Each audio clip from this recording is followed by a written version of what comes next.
여러분 반갑습니다. 슈퍼리치입니다. 오늘 양시장 상승적인 부분이 나오고는 있는데 굉장히 조용한 흐름이 진행되고 있는 모습이 나오고 있고, 내일 선거일이기 때문에 조금 한 템포 쉬어간다 라고 생각을 하시면 될 것 같고, 또 코인 시장이 급등을 했기 때문에 우리가 코인 시장을 체크를 안 할 수가 없어요. 그래서 그거에 대해서 시장 전반적인 흐름에 대해서 여러분들한테 분석을 해드릴 거고, 우리가 좀 볼만한 것들에 대해서도 다시 한번 좀 짚어 드릴 테니까 구독이랑 좋아요 눌러주시고 영상 끝까지 다 확인을 해주시면 될 것 같습니다. 자, 그리고 카카오랑 네이버에 대해서도 분석을 해드릴 건데, 일단 저는 최악은 지났다, 바닥은 찍고 다시 한번 올라갈 수 있는 여력은 남아있다. 6월 달에는 우리가 좀 단기 상승에 대해서 기대하는 이유가 또 있다라고 보면은, 결국에는 금리 인상 때문에 기술주라든지 성장주들이 좀 아쉬운 흐름이 나오는데, 이 금리 인상을 이제는 우리가 어떤 식으로 좀 바라봐야 되는지 그거에 대해서도 다시 한번 말씀을 해드릴 거니까 영상 끝까지 다 확인을 해 주시기 바랍니다. 자, 일단 뭐 코스피도 그렇고 코스닥도 그렇고 상승적인 부분은 나오고 있지만 굉장히 조용한 흐름이 나오고 있다라고 보시면 될 것 같고, 외국인 수급 같은 경우에도 오히려 좀 대형주 위주로 좀 흘러 들어가고 있는 부분이 있기 때문에, 개인 투자자분들 같은 경우에는 너무 대형주들이 상승적인 부분이 나오면은 조금 심심할 수가 있어요. 그렇기 때문에 뭐 시장에 대해서 전반적인 흐름을 여러분들이 맥을 짚고 넘어가는 게 굉장히 중요할 수밖에 없다라고 말씀을 드리고 싶고, 제가 최근에 여러분들한테 추천을 드렸던 종목 중에 하나가 일진 머티리얼즈예요. 여러분들한테 사세요. 오히려 하락적인 부분이 나왔을 때는 자신 있게 사야 된다. 우리가 하락이 나왔을 때 사야지 언제 사요? 뭐 이거를 뭐 이래서 못 사고 저래서 못 사고 이 핑계 대고 저 핑계 대고 이럴 필요가 없어요. 내용에 대해서 명확하게만 여러분들이 인지를 하시고 알고 계시면은 사야 돼요. 지금 보면은 5월 30 어제 영상에서도 이거는 하락 시에 사두시면 된다, 5월 30날 하락시에 사두시면 됩니다, 이렇게까지 설명을 해드렸던 부분, 그리고 5월 25일 하락적인 부분이 나왔을 때 여러분들한테 오늘은 매수의 기회로 여러분들이 보시는 게 맞다, 그리고 테마성으로 오르는 거는 일진홀딩스가 오른다라고 말씀을 드렸던 부분이 있는데, 결국에는 이게 다 맞아 떨어지잖아요. 지금 여러분들한테 매수를 하세요, 저때 사야지 언제 삽니까, 이렇게 말씀을 드렸던 부분이 있는데, 일진 머티리얼즈 오늘 결국에는 25일날 내렸던 거 웬만한 거 다 토해냈잖아요. 그러면 우리가 하락적인 부분이 나왔을 때 매수할 수 있는 좋은 기회였고, 심지어는 어제도 사셔도 된다, 요렇게까지 말씀을 드렸던 부분. 그 다음에 우리가 또 테마성으로 본다라고 하면은 일진홀딩스를 여러분들 보시라고 말씀을 드렸던 부분. 근데 이것도 결국에는 맞아 떨어진다. 왜? 내용을 아니까, 이거를 알아야지만 여러분들이 수익을 내는 거에 있어서 굉장히 좀 편안하게 진행이 될 수 있다라고 보시면은, 결국에는 뭐 차트도 중요하고 뭐 이것저것 다 중요해요. 당연히 뭐 주식에서 뭐 빼놓고 안 중요한 거는 없지만, 일단 여러분들이 내용을 알아야지만 내가 자신 있게 살 수 있는 거잖아요. 내가 이 회사가 뭐 하는 회사인지도 몰라. 근데 옆에서 자꾸 누군가가 막 뭘 사야 된대. 그러면 따라 들어갔다가 항상 하는 말이, 아, 쟤 때문에 저거 샀어, 아, 망했어, 이런 얘기를 굉장히 많이 하시잖아요. 그렇기 때문에 그만큼 내용도 여러분들에게 확실하게 아셔야 돼요. 동박 우리나라 국가대표 기업 중에 하나예요. 롯데가 가져간다라고 해서 동박이 안 팔릴 거냐? 아니잖아요. 전기차에 동박이 안 필요해요? 필요해요. 그러면은 오히려 저런 것들 때문에 하락이 내려오면은 나는 매수의 기회로 보는 게 맞는 거죠. 그러면 결국에는 깔끔하게 수익적인 부분이 잘 실현이 될 수밖에 없다라고 보시면 될 것 같고, 뭐 대한전선 같은 경우에도 차트적으로 봤을 때 너무 깔끔했던 부분이 있기 때문에 결국 우리가 수익적인 부분, 대한전선 계속해서 말씀을 드렸잖아요. 사세요. 2,100원에서 2,050원 분할 매수 하시고요.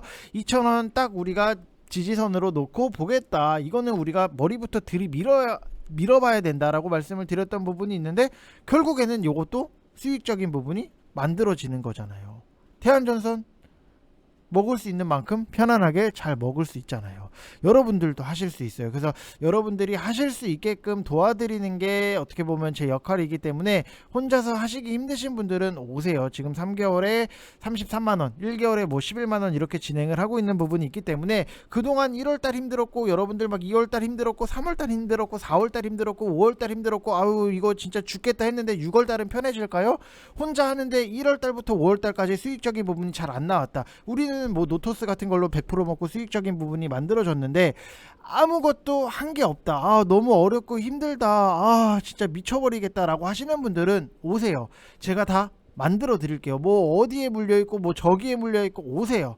오시면은 어느 정도 여러분들이 좀 빠르게 좀 복구될 수 있도록 제가 도와드릴 테니까 믿고 010-8619-9991 이쪽 번호로 성함만 문자로 보내주시면 될 것 같습니다. 5월달에 워낙 많은 분들이 참여를 해주셔가지고 다시 한번 감사 이벤트를 여는 거니까 여러분들이 적극적으로 참여를 하시면 될 것 같고, 항상 그래요. 내가 뭔가에 대해서 공부를 하는데 혼자 잘 안 돼.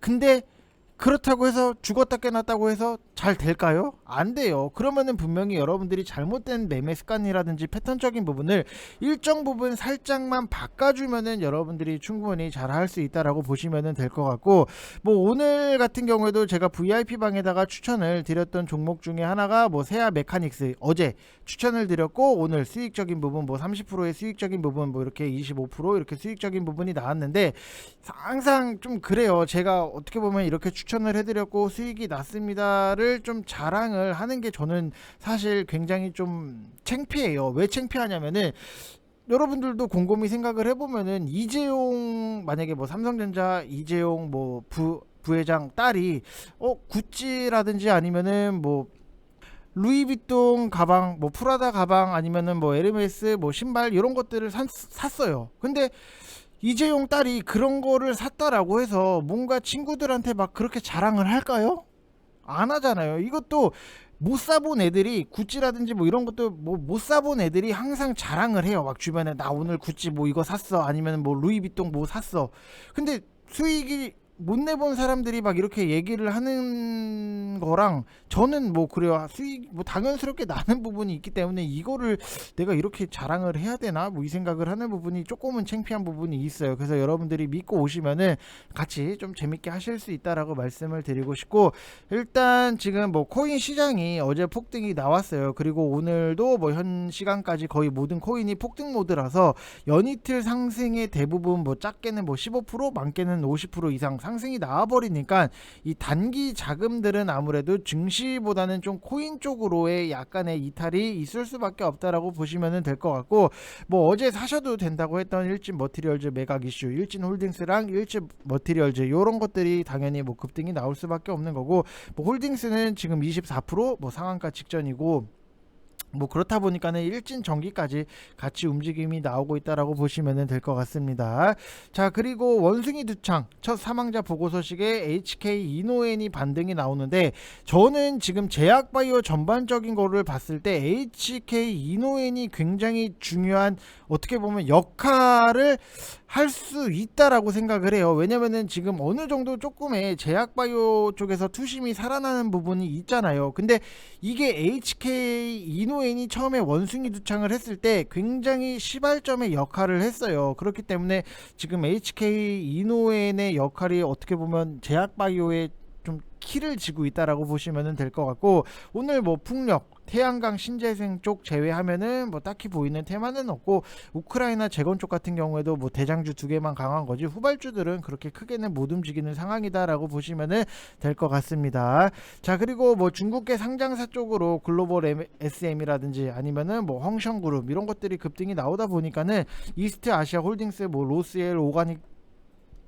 티 코스메틱이라든지 CKH 등등 해서 중국계 상장 종목들이 시장 대비 강하다 정도, 딱히 오르는 이유가 뭐 명확해 보이지는 않는데, 아무래도 뭐 중국에서 사업을 영위하는 기업들이기 때문에 중국이 봉쇄 이후에 대규모 경기 부양책을 꺼낼 거다라는 기대감이 좀 반영되는 게 아닌가, 뭐 추측일 뿐이에요. 그래서 좀 이런 것들을 여러분들이 보시면 되실 것 같고, 일단은 이제는 금리 인상은 약간의 해묵은 악재의 느낌이 나기는 나요. 이미 내년부터 내릴 거다 같은 기대감이 나오는 부분이 있고, 항상 네이버도 그렇고 카카오도 그렇고 기술주 성장주들 같은 경우에는 금리 인상기에는 항상 조정을 받고 때려 맞는 부분이 분명히 있어요. 그래서 이 금리 인상이 어느 정도 좀 정리가 되면은 바닥을 찍고 좀 돌아오지 않을까라고 생각이 드는 부분도 있고, 증시 같은 경우에는 이제 빅 이벤트를 앞두고 6개월 일찍 움직여요. 그래서 증시는 이미 작년 연말부터 하락이 시작이 된 거고, 이제 5월도 끝났고 6월부터는 시장이 조금 추세 상승으로 보셔도 되지 않겠나라고 판단이 들어요. 그래서 항상 미리미리 잘 준비하는 게 여러분들한테 주식을 하는데 도움이 될 수 있다라고 말씀을 드리고 싶고, 일단 미국 시장은 메모리얼 데이로 휴장이었어요. 근데 간혹 보면은 미국 시장이 쉬었는지 아니면 안 쉬었는지 그런 것도 모르는 사람들이 수두룩 빽빽이다. 참 아까워요. 아쉬워. 답답해요.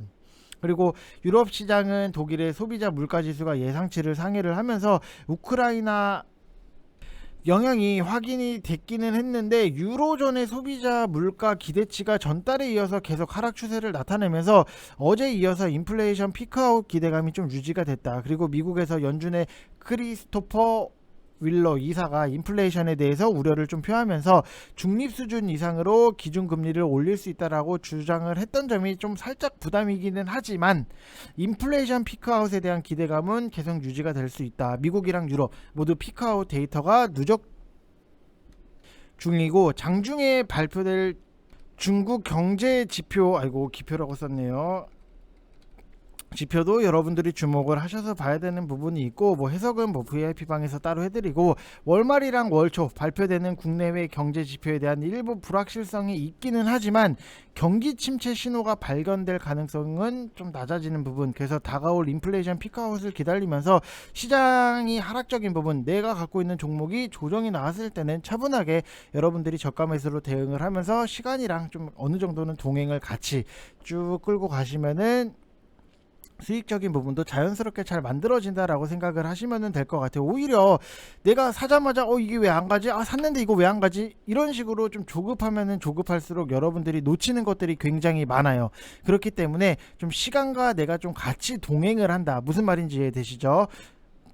그렇게 생각을 하셔야 됩니다. 여러분들 자꾸만 막 이걸 사자마자 며칠 안에 급등이 나오고 뭐 사자마자 찍자마자 돌리고 이런 것보다도 차라리 좋은 종목 잘 사서 우리가 좀 끌고 가는 게 훨씬 더 유리할 수 있다라고 보시면 될 것 같아요. 결국에는 우리가 주식을 하는 목적이 돈을 벌려고 주식을 하는 부분이 있는데, 그러면은 우리가 좀 더 남들보다는 쉽고 편하게 버는 게 굉장히 중요하잖아요. 그래서 전략적인 부분도 같이 공유를 해드리고 있다라고 보시면 될 것 같고, 카카오도 그렇고 네이버도 그렇고 조금 아쉽기는 해요. 금리 인상기에 항상 기술주 성장주들이 하락적인 부분이 나오는 게 뭐 그 전부터 당연했던 부분이 있는데, 항상 지나고 나면은 보이는 게 뭐냐, 제가 여러분들한테 정말로 많이 강조를 드렸던 것 중에 하나가, 항상 대형주들을 좋아하시고 대형주가 안정적이니까 그냥 사고 싶다라고 하시는 분들 분명히 많이 계실 거예요. 근데 이왕 살 거면은 우리가 비싸게 사는 것보다도 좀 싸게 사는 게 굉장히 좋잖아요. 솔직히 여러분들 아시겠지만 마트 가면은, 마트도 그렇고, 마트도 여기서는 뭐 대파가 1,000원이야. 근데 옆에 마트에서는 대파가 뭐 950원이야. 그러면은 우리는 당연히 950원 하는 마트에 가서 대파를 살 거 아니에요. 그리고 뭐 기름 같은 경우에도 뭐 요 A라는 주유소에서는 뭐 만약에 뭐 경유가 2,000원이야. 근데 조금 옆에 있는 주유소 같은 경우에는 만약에 뭐 1,950원이야. 그러면은 조금 더 가서 1,950원. 이왕이면은 좀 싼데 이런 데를 찾잖아요. 그럼 대형주도 이왕이면은 어차피 뭐 앞으로에 대해서 뭐 성장적인 부분 기대를 할 수 있는 부분은 있지만, 그러면은 그래도 우리가 싸게 사는 게 굉장히 중요하잖아요. 맞잖아요. 무슨 말인지 이해되시죠? 그래서 지나고 나면은 보이는 것들이 뭐냐, 지금 이렇게 보면은 코스피 같은 경우에도 삼성전자를 딱 놓고 봤을 때, 항상 삼성전자를 뭐 과거에 이렇게 뭐 급격하게 올렸던 부분은 있어요. 그때마다 막 개인들이 막 여기서 동학개미 운동이다 막 그러면서 엄청 삼성전자를 막 샀잖아요. 근데 그때 저는 추천을 안 드렸어요. 왜? RSI 지표가 꼭대기예요. 산꼭대기인데 우리가 이거를 뭐하러 사요? 맞잖아요. 차라리 기다렸다가 RSI 30 이하로 내려오면은 여러분들 그때 사셔도 수익적인 부분 충분히 날 수 있다, 이렇게 많이 말씀을 드렸던 부분이 있는데, 결국에는 여기서 딱 보면은 RSI 우물을 팠잖아요. 여기 우물 팠죠. 그리고 여기서 이렇게 우물을 또 팠잖아요. 그러면은 내가 여기서 사서 RSI 70 부근에서 수익적인 부분을 챙기면은 내가 삼성전자를 가지고 수익적인 부분이 만들어지는 거잖아요. 지금 좀 확대를 해서 보면은 여기 1차 매수, 여기 2차 매수, 그리고 RSI 70 부근 올라왔잖아요. 심지어는 넘었어요. 그럼 내가 여기서 이렇게 사고 뭐 대충 요 정도의 평단이 맞춰진다라고 하면은 수익. 그리고 나서 또 지나고 났더니 RSI 30 이하가 왔네요. 여기서 1차 매수, 그 다음에 여기 왔죠. 여기서 2차 매수.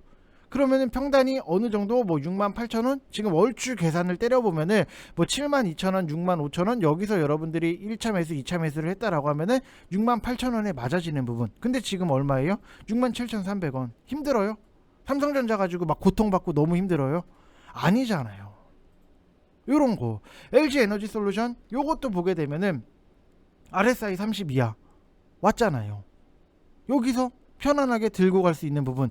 SK 하이닉스 똑같아요. RSI 30 이하, 여기 70 30 이하, 30 이하, 70 30 이하. 여기 좀 확대를 할게요. 자, 30 이하. 근데 내가 올라갔을 때 못 팔았어. 아씨, 어떡하지? 1차 매수. 여기 또 내려왔네. 2차 매수. 한 번 더 내려왔네. 3차. 하나, 둘, 셋. 그 다음에 70. 수익 나요, 안 나요? 나잖아요. 이것만 여러분들이 되셔도 대형주들 가지고 힘들다라는 말씀은 안 하실 거예요. 오히려 편하면은 편했지. 지금 보면은 네이버 같은 경우에도 30 이하, 70. 여기서도 30 이하 한번 사요. 근데 70, 시장이 안 좋아서 좀 안 가네. 여기서 사고, 여기서 사고, 그리고 70 부근까지 올라왔을 때 여러분들이 막 죽겠다, 막 힘들어 죽겠다 이 소리는 안 나와요. 그리고 나서 또 내려왔네. 그럼 또 여기서 1차, 2차, 그리고 나서 지금 어느 정도 상승. 뭐 당연히 상승의 폭은 있기는 있겠죠. 지금 보면은 여기서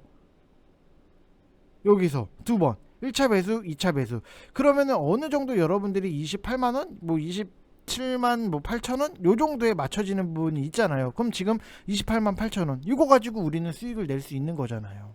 이게 다 똑같아요. 그렇기 때문에 대형주들에 대해서 여러분들이 당연히 뭐 안정적인 거 적금 대신 나도 그냥 대형주로 좀 들어가고 싶다 이 생각은 하실 수 있어요. 대신에 조금이라도 우리가 바닥권에서 잡자. 요게 굉장히 중요해요. 무슨 말인지 이해되셨죠? 자, 그리고 뭐 네이버 같은 경우에는 지금 뭐 커머스 쪽 같은 경우 뭐 쇼핑 광고라든지 커머스 솔루션 등등 해서 수익 모델 다각화로 매출 인식률 자체가 좀 상승인데 1분기 커머스 매출은 거래대금 둔화에도 이 매출은 28%로 높은 성장세를 유지를 했던 부분이 있고, 쇼핑 광고뿐만이 아니라 뭐 브랜드 스토어라든지 쇼핑 라이브 등등 해서 상대적으로 좀 수익성이 높은 버티컬